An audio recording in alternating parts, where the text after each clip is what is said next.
Billionaire left $1.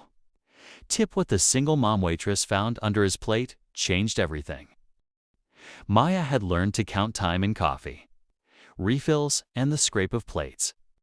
Against laminate, the quiet math of rent due dates and daycare hours, ticking in her head as she moved through the diner. Because there was no one else to watch him today, and the manager had looked away like he always did when she asked for mercy. She wore the same red shirt and blue apron she wore every shift, hair pinned tight so it wouldn't fall into her eyes, and she smiled when she could. The kind you put on when you're trying not to show how tired you are, how heavy the day feels before noon even arrives. And when the man came in, she noticed him the way servers notice people who don't need to look at prices. The way he moved like the room should part for him. The cut of his jacket clean and expensive, the silver in his hair neat. The way he scanned the place as if measuring it, as if measuring her, and chose a booth without asking, setting his briefcase beside him like it was another person who deserved space. He ordered without looking up, spoke in clipped sentences, didn't ask her name. And Maya didn't offer it because experience had taught her that some people preferred not to know who served them, as if names made things complicated, as if it were easier to leave nothing behind when you hadn't said it out loud.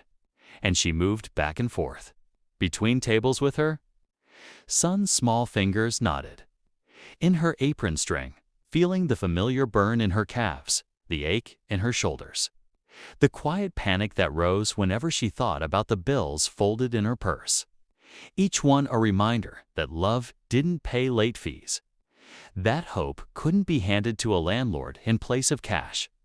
The man ate slowly, methodically, as if the meal were an obligation rather than a pleasure.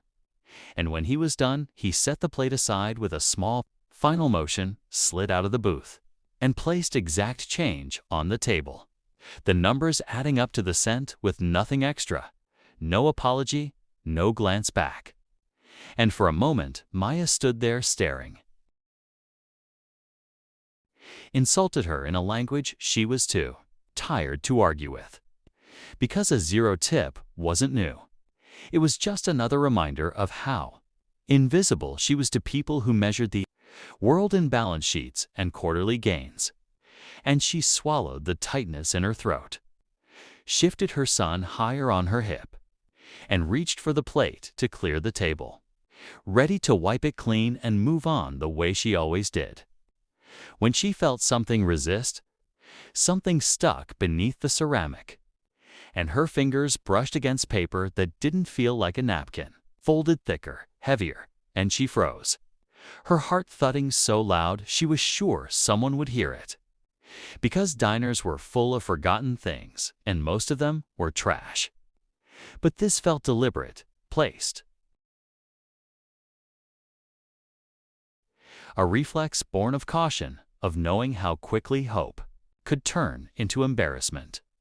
How often she'd imagined relief only to find it was nothing at all. The man was already halfway to the door, his back turned, the bell above the entrance jangling as he pushed through, sunlight flaring briefly against the window. And Maya slid the paper free, unfolding it just enough to see that it wasn't a receipt or a note meant for someone else, but a check, her name written across the top in careful ink she recognized from the signature on the credit slip, the amount making her breath hitch so sharply she had to bite down on it to keep from gasping, because it was more money than she made in months, more than she had ever held in her hands at one time. And for a dizzy second she thought she must be mistaken, that maybe it was a joke or a cruel test. But the numbers didn't change when she blinked, didn't fade when she pressed her thumb against them. And suddenly the zero tip made a strange kind of sense, like a door slammed so another could be opened quietly, without spectacle, without witnesses. And she felt heat rush to her face, tears threatening despite her. resolved not to cry on the floor where customers could see.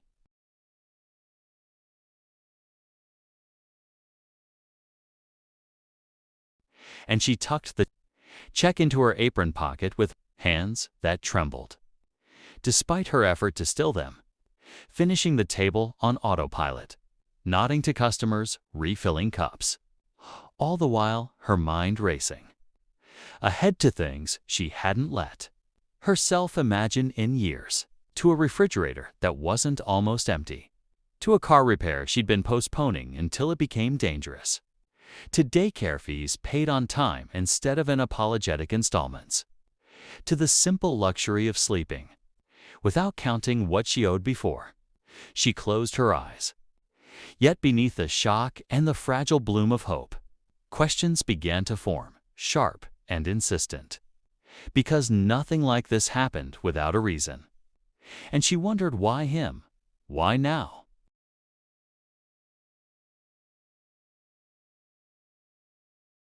And whether kindness that arrived in silence carried expectations she couldn't see, debts that would come due later in ways she couldn't afford.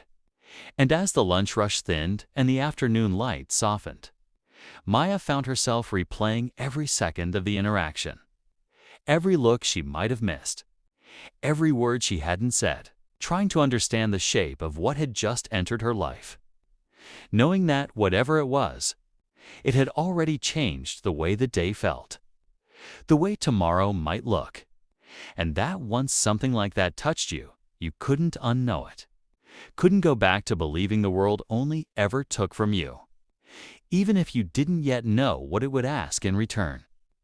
Maya didn't rush to the bank after her shift. Even though the check burned in her purse like a secret, she was afraid to speak aloud. Because years of living one missed, payment away from disaster had taught her that sudden hope needed to be handled carefully, almost gently. And that night, she put her son to sleep, sat at the small kitchen table, and unfolded the paper again just to make sure it was still real, that the numbers hadn't changed.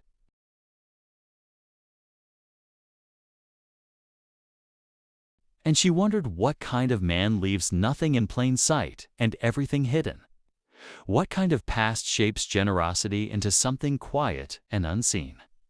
Sleep came late, broken by thoughts of overdue bills, the car that rattled when it started, the daycare balance that grew heavier with every apology. And in the morning, she walked into the bank with a mix of fear and resolve, her hands trembling only slightly as she handed the check to the teller, half expecting a frown or a shake of the head. But instead, there was a pause, a few keystrokes, and a confirmation delivered in the most ordinary tone imaginable. And it was that ordinariness that nearly undid her. Because life-changing moments rarely announce themselves with drama. They slip into your life quietly and dare you to notice. The first thing she did was pay what she owed. Because debt has a way of stealing sleep and joy in equal measure. And with each bill settled, she felt a weight lift from her chest, as if she were finally standing upright after years bent under invisible pressure. And when she filled her refrigerator, without counting every item, twice, and scheduled the car repair she'd been postponing, she cried, not from happiness alone, but from the release of fear she hadn't realized had become constant. The weeks that followed didn't turn her life into something effortless, but they changed its shape, giving her room to breathe and plan, to imagine classes she might take, shifts she might trade without panic. And she noticed a change in herself most in small moments, in the way she laughed more easily with her son, in the way she met customers' eyes without bracing for judgment, because stability, even temporary, has a way of restoring pieces of you that survival slowly wears away. Still, the question of the man lingered, unresolved, until one quiet afternoon he returned to the diner, choosing the same booth as before. And Maya felt her pulse quicken, unsure whether to let the moment pass or to acknowledge the invisible thread connecting them. And when she brought his plate, she spoke calmly, telling him she had found what he left behind and that it had mattered, that it had changed things in ways he might not have intended. And he listened without interruption, his expression unreadable until she finished, when he nodded and explained that he had grown up watching his mother work long hours in places like this, unnoticed until she wasn't, and that wealth had taught him how often people mistake generosity for performance, how his lead dignity can be compromised by public gestures, and that, leaving nothing in plain sight, had been his way of something hidden had been his way of trusting her, of offering help without demanding gratitude or explanation. As he stood to leave again, Maya felt a quiet clarity settle in her, understanding that what had changed everything wasn't only the money or the relief it brought, but the reminder that compassion doesn't need an audience to be real, that dignity can survive even in hardship, and that sometimes the most powerful kindness is the one that respects your silence and allows you to carry its meaning forward in your own way.